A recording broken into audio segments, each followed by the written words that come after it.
Hello everyone, this is Achinta Medi. So in this video, I'll discuss about point group of prochiral molecule and the symmetric molecule. If you have not watched my previous videos of point group, then links are given in the description below.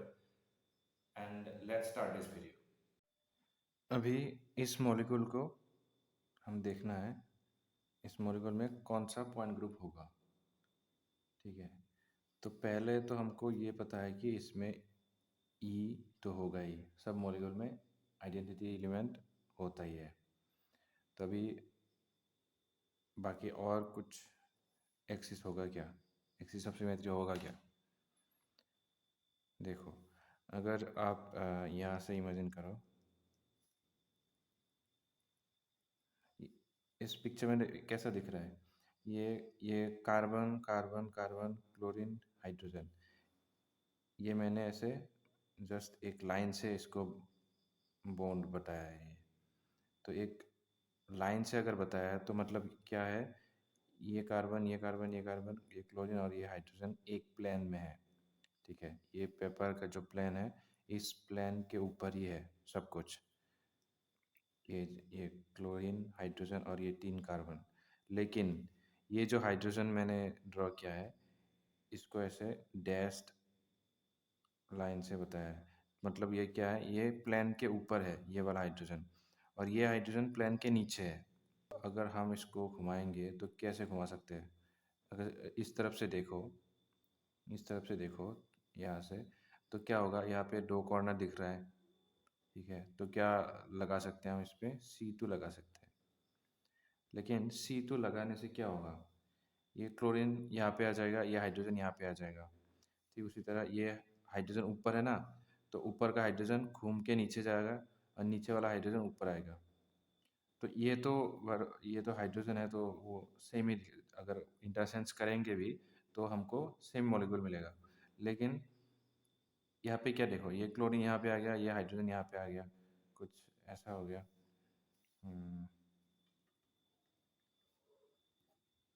Hydrogen chlorine, तो ये तो डिस्टिंग्विजिबल है, तो यहाँ पे C2 axis नहीं है। और बाकी और देख सकते हो, यहाँ पे भी अगर ऐसे भी अगर इमेजिन करो एक्सिस ऐसे बीच में, तो क्या होगा, ये 2 क्लोरीन हाइड्रोजन ऐसे घूम के यहाँ पे आ जाएगा, और ये हाइड्रोजन घूम के यहाँ पे आ जाएगा। फिर भी हमको डिस्टिंग्विजिबल मॉलिक्यूल ही मिलेगा। ठीक है, तो यहाँ पे कोई भी एक्सिस है ही नहीं। ठीक है, तो यहाँ पे क्या होगा, बस एक प्लान होगा। प्लान कैसे है, ये जो क्लोरीन है, हाइड्रोजन है और कार्बन, ये जो जिस प्लेन में है ना, उस प्लेन को हम कंसिडर कर सकते हैं।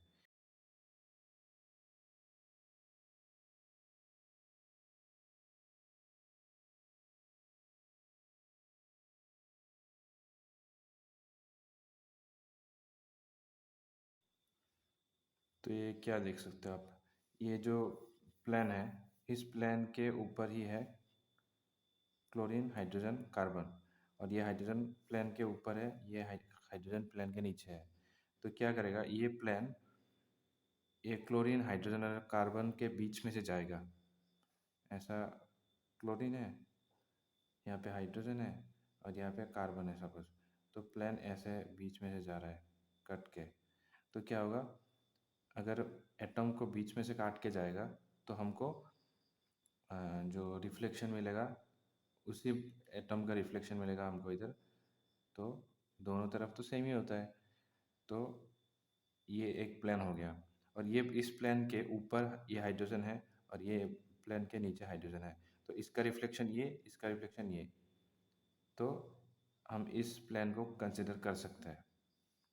तो एक लिख सकते हैं इधर सिग्मा, सिग्मा लिख सकते हैं, क्योंकि यहाँ पे तो प्रिंसिपल एक्सेस है ही नहीं, तो हम नहीं बता सकते कि ये सिग्मा वी है या सिग्मा एच है। ठीक है, अभी और देखो, अगर इसमें कोई प्लान होगा कि नहीं।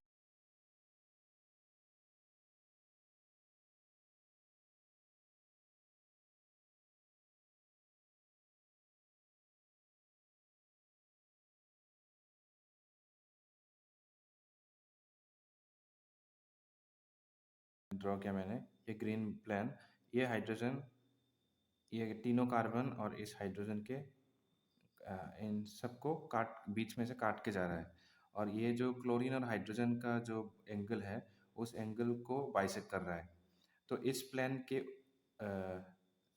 राइट इस तरफ है, इस डायरेक्शन में क्लोरीन है, और इस प्लेन के इस डायरेक्शन में हाइड्रोजन है। तो क्लोरीन का रिफ्लेक्शन तो हाइड्रोजन नहीं हो सकता, और हाइड्रोजन का रिफ्लेक्शन क्लोरीन नहीं हो सकता, तो इसलिए ये ग्रीन प्लेन हम इसको कंसिडर नहीं कर सकते। ठीक है, तो इसमें सिर्फ एक ही प्लेन होगा। तो जब ई और प्लेन ऑफ सिमेट्री होता है तो हम उसको पॉइंट ग्रुप बोलते हैं सी एस। अभी इस मॉलिक्यूल को देखते हैं हम। तो इस मॉलिक्यूल में क्या है, ये कार्बन कार्बन कार्बन, ये तीनों कार्बन एक प्लेन में है। ठीक है, सपोज कर सकते हो इस ये पेपर का जो प्लेन है, इस प्लेन पे ही है ये वाला कार्बन, ये कार्बन और ये कार्बन। ठीक है, और ये ऊपर जो मैंने लिखा है, ये हाइड्रोजन, ये क्लोरीन और ये क्लोरीन, ये प्लेन के ऊपर है, और ये हाइड्रोजन, ये हाइड्रोजन और ये हाइड्रोजन प्लेन के नीचे है। ठीक है, तो अभी इमेजिन कर सकते हो यहाँ पे कि C2 एक्सिस होगा कि नहीं। अभी C3 एक्सिस तो होगा ही नहीं, क्योंकि C3 एक्सिस अगर इमेजिन करें तो यहाँ पे होना चाहिए। तो C3 होने से क्या होगा, ये कार्बन, ये 1 है सपोज, ये 2, ये 3, तो 1 2 पे आ जाएगा, 2 3 पे आ जाएगा, 3 1 पे आ जाएगा। लेकिन कार्बन तो सेम है, लेकिन इसमें जो ग्रुप लगा हुआ है, ये हाइड्रोजन, यहाँ पे 2 हाइड्रोजन है, यहाँ पे क्लोरीन हाइड्रोजन है, तो ये क्या होगा, ये हाइड्रोजन घूम के इस क्लोरीन पे आ जाएगा, ये वाला हाइड्रोजन घूम के ये हाइड्रोजन पे आ जाएगा। ये हाइड्रोजन हाइड्रोजन तो इंटरचेंज कर सकता है, लेकिन हाइड्रोजन और क्लोरीन इंटरचेंज नहीं कर सकता। ठीक है, और यहाँ पे क्या होगा, ये क्लोरीन यहाँ पे भी सेम होगा, लेकिन ये क्लोरीन यहाँ पे आ जाएगा, C3 एक्सिस लगाने से ये वाला हाइड्रोजन यहाँ पे आ जाएगा। ठीक है, तो क्लोरीन हाइड्रोजन एक्सचेंज नहीं हो सकता, हाइड्रोजन हाइड्रोजन एक्सचेंज हो सकता है, इसीलिए ये क्लोरीन जो लगा हुआ है इसके वजह से हम C3 एक्सिस नहीं लगा सकते। देखो, अगर आप C2 एक्सिस इमेजिन करो ऐसे, ये वाला कार्बन और ये दोनों कार्बन के बीच में से एक ऐसा C2 एक्सिस इमेजिन कर रहे हो सपोज ऐसे, तो क्या होगा, ये 1 2 3, तो 1 कार्बन 1 और ये जो बोन का बीच का पॉइंट है ना, तो उसके बीच में जा रहा है, तो ये कार्बन जहाँ पे है वहीं पे रहेगा।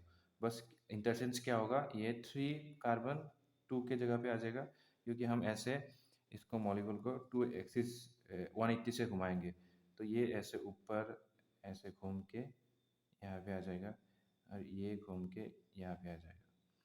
तो ये वाला हाइड्रोजन नीचे आ जाएगा, ये वाला हाइड्रोजन ऊपर आ जाएगा।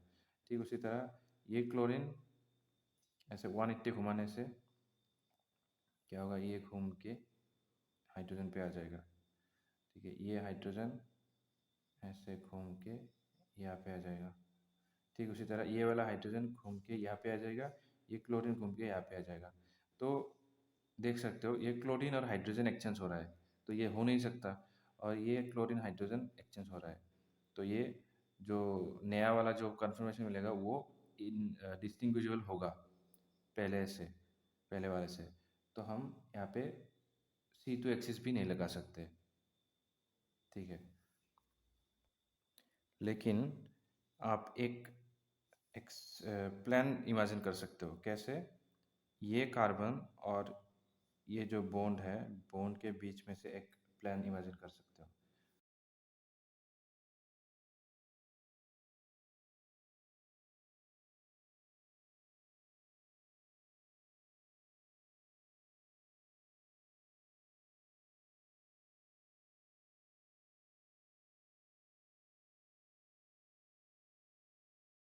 तो ये प्लान कैसा है, ये प्लान क्या करेगा, ये कार्बन, ये हाइड्रोजन हाइड्रोजन और ये जो पॉइंट है, इन कार्बन के बीच में, बीच का जो ये पॉइंट है, इस पॉइंट के बीच में जाएगा। ठीक है, ये वाला प्लान, तो इस प्लेन रेड कलर का प्लेन के इस तरफ लेफ्ट साइड में है क्लोरीन और राइट से साइड में भी क्लोरीन है। इस साइड में भी हाइड्रोजन है, इस साइड में भी हाइड्रोजन है। ठीक है, और ये हाइड्रोजन और ये हाइड्रोजन के बीच में से जा रहा है ये प्लेन, तो दोनों को ऐसे बाइसेक्ट करके जाएगा। और इस वाले कार्बन को वो कार्बन के भी बीच में से जा रहा है। और इस तरफ भी कार्बन है, इस तरफ भी कार्बन है, और प्लेन के इस तरफ भी कार्बन है। तो क्या करेगा, हमको जो इसका रिफ्लेक्शन मिलेगा, तो वो जो नया वाला मॉलिक्यूल होगा रिफ्लेक्शन के बाद, तो वो इनडिस्टिंग्विशेबल होगा। तो हम बोल सकते हैं कि यहाँ पे सिग्मा प्लेन है। ठीक है, तो यहाँ पे क्या क्या होगा, सिग्मा प्लेन होगा, और ई तो होता ही है हर एक मॉलिक्यूल में। तो हम बता सकते हैं कि इसका जो पॉइंट ग्रुप है वो होगा CS। अभी आप ऐसे लिख सकते हो कि 3D मॉलिक्यूल, ये 3D मॉलिक्यूल है कि नहीं। एक तो ये कार्बन कार्बन कार्बन ये प्लेन में था, उसके अलावा ये क्लोरीन और ये हाइड्रोजन प्लेन के ऊपर था, और ये हाइड्रोजन ये हाइड्रोजन ये हाइड्रोजन प्लेन के नीचे था। तो ये 3D मॉलिक्यूल है। तो 3D मॉलिक्यूल में अगर एक प्लेन ऑफ सिमेट्री होता है, सिर्फ एक, बाकी कोई सिमेट्री एलिमेंट होता नहीं, एक्सेप्ट आइडेंटिटी एलिमेंट, उसको कंसिडर करना नहीं है। तो सिर्फ अगर वो एक प्लेन ऑफ सिमेट्री होता है, तो हम उसको क्या बोलते हैं, प्रोकाइडल बोलते हैं। तो इसमें क्या देख सकते हो आप, ये कार्बन 1 2 3, ये 3 कार्बन और ये क्लोरीन हाइड्रोजन, ये एक प्लेन में है। ठीक है, ये पेपर का जो प्लेन है इस प्लेन में है। तो अभी और ये जो क्लोरीन है, ये क्लोरीन क्या है, प्लेन के ऊपर है, और ये हाइड्रोजन प्लेन के नीचे है। ठीक है, तो अभी देखना है इसका पॉइंट ग्रुप क्या होगा। तो इसके लिए हमको इस मॉलिक्यूल को अलग तरीके से देखना होगा। कैसे देखोगे, अगर आप यहाँ से देख रहे हो इस साइड से,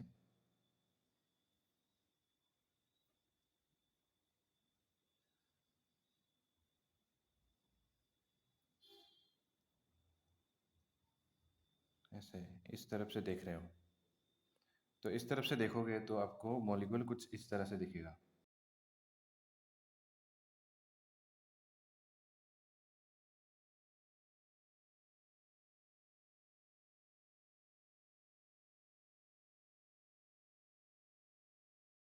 सपोज करो ये 1 2 3 कार्बन है, तो आप अगर इस तरफ से देखो, तो इस कार्बन को देखोगे, ये वाला ये पॉइंट।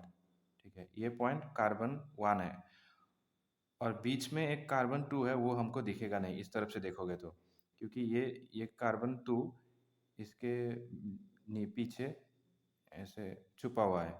ठीक है, तो इस तरफ से देखोगे तो कार्बन 2 नहीं दिखेगा, और ये कार्बन 3 भी नहीं दिखेगा, लेकिन हमको ये लिगन को दिखाना है ना, इसलिए हम इसको ऐसे ड्रॉ करते हैं।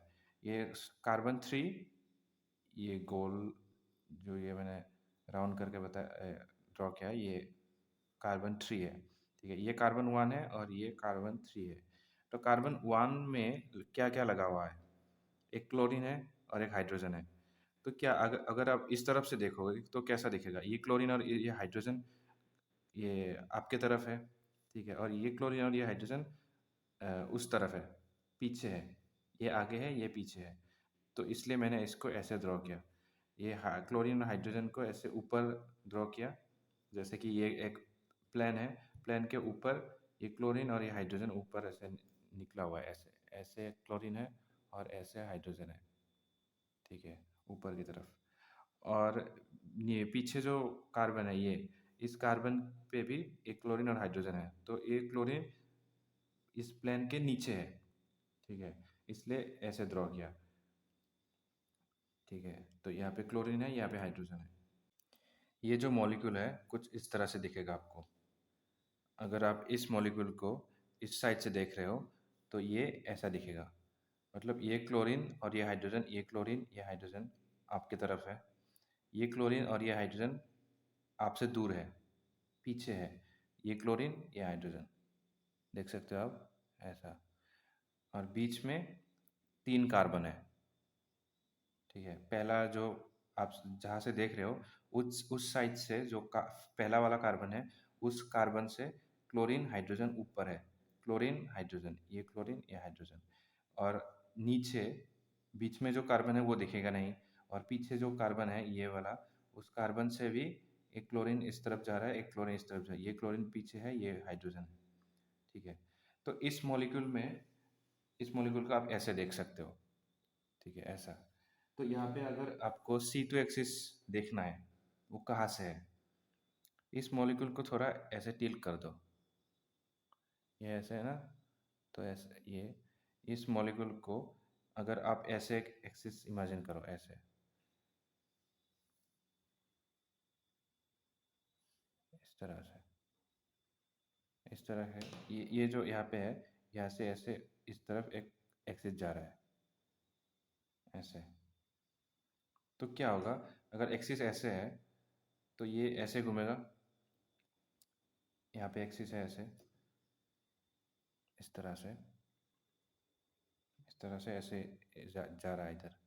तो क्या होगा, ये घुमाने से, देखना, यहाँ पे एक्सिस ऐसे जा रहा है, तो ये 180 घुमाने से क्या होगा, ये कॉर्नर यहाँ पे आ जाएगा, ये वाला कॉर्नर यहाँ पे आ जाएगा, और ठीक उसी तरह ऐसे एक्सिस है ना, तो ये कॉर्नर यहाँ पे आ जाएगा, ये वाला कॉर्नर यहाँ पे आ जाएगा, 180 घुमाने से, देखना।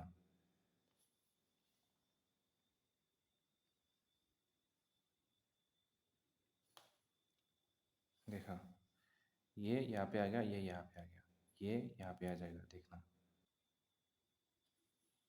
ऐसे।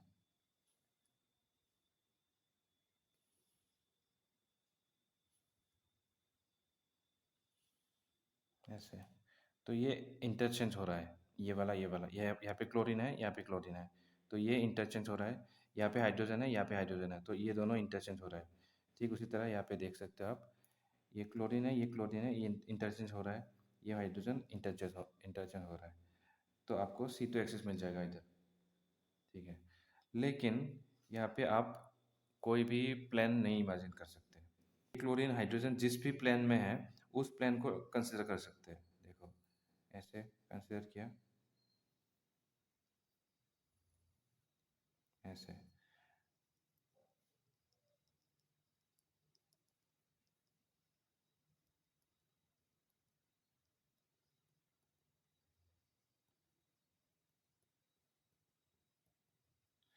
तो ये प्लेन क्या करेगा, ये क्लोरीन और हाइड्रोजन के बीच में काट के जा रहा है, क्लोरीन और हाइड्रोजन को, और ये तीनों कार्बन को भी काट के जा रहा है, तो हमको ये देखना है ही नहीं। देखो, इसको तो बाइसेक्ट करेगा ही, लेकिन इस प्लेन के ऊपर क्या है, क्लोरीन है, और इस प्लेन के नीचे है हाइड्रोजन, तो क्लोरीन का रिफ्लेक्शन यहाँ पे क्लोरीन होना चाहिए, और हाइड्रोजन का रिफ्लेक्शन यहाँ पे हाइड्रोजन होना चाहिए। लेकिन क्लोरीन और हाइड्रोजन तो इंटरचेंज नहीं हो सकते, मतलब रिफ्लेक्शन नहीं हो सकते, तो अलग अलग एटम है, तो इस प्लेन को हम कंसिडर नहीं कर सकते। ठीक उसी तरह इस क्लोरीन और हाइड्रोजन के बीच में से ये मतलब जो प्लेन ये क्लोरीन और हाइड्रोजन को बाइसेक्ट करेगा, जैसे कि यहाँ पे एक ऐसे इमेजिन कर सकते हो आप।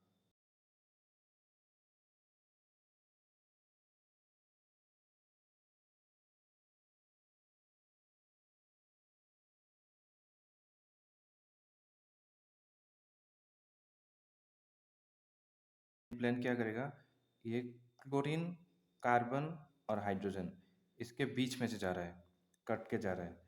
ठीक है, तो इसको भी कट कर रहा है, ये तीनों कार्बन को भी कट कर रहा है और हाइड्रोजन को भी कट कर रहा है, और प्लेन के ऊपर है क्लोरीन, और प्लेन के इस तरफ है हाइड्रोजन, तो क्लोरीन और हाइड्रोजन तो इंटरचेंज नहीं हो सकते रिफ्लेक्शन से, तो अलग अलग एटम है, तो इस प्लेन को भी कंसिडर नहीं कर सकते।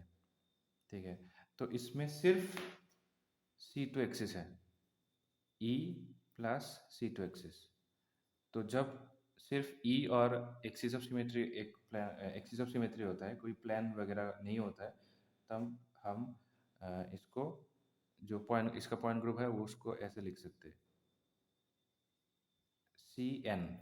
यहाँ पे 2 है, N का वैल्यू 2 है, तो 2 लिखेंगे, C2 होगा। अगर हमको इधर C3 एक्सिस मिलता, और E तो होता ही है, तो उसका पॉइंट ग्रुप होता C3। अगर C4 एक्सिस होता तो C4 पॉइंट ग्रुप। ठीक है, तो आप ऐसे लिख सकते हो कि rigid molecule which have only one CN axis, जैसे कि इस मॉलिक्यूल में सिर्फ एक C2 एक्सिस है। ठीक है, और कोई सिमेट्री एलिमेंट नहीं है। तो अगर सिर्फ एक CN एक्सिस है किसी मॉलिक्यूल में तो वो हमेशा कायरल होगा, और अगर कायरल है तो हम उसको बोल सकते हैं कि वो ऑप्टिकली एक्टिव होगा। ठीक है, तो इस this type of molecules are chiral and always optically active. और इसको हम ऐसे भी बोल सकते हैं डिसिमेट्रिक। अगर सिर्फ एक एक्सिस ऑफ सिमेट्री है उस मॉलिक्यूल में और कोई है नहीं, प्लेन ऑफ सिमेट्री या सेंटर ऑफ इन्वर्जन या इम्प्रॉपर एक्सिस ऑफ सिमेट्री कुछ भी नहीं है, सिर्फ एक CN एक्सिस है एक, तब उसको हम बोल सकते हैं कि वो डिसिमेट्रिक है, डिसिमेट्रिक molecule. Thank you so much for watching this video. If you like it, please subscribe my channel and share with your friends.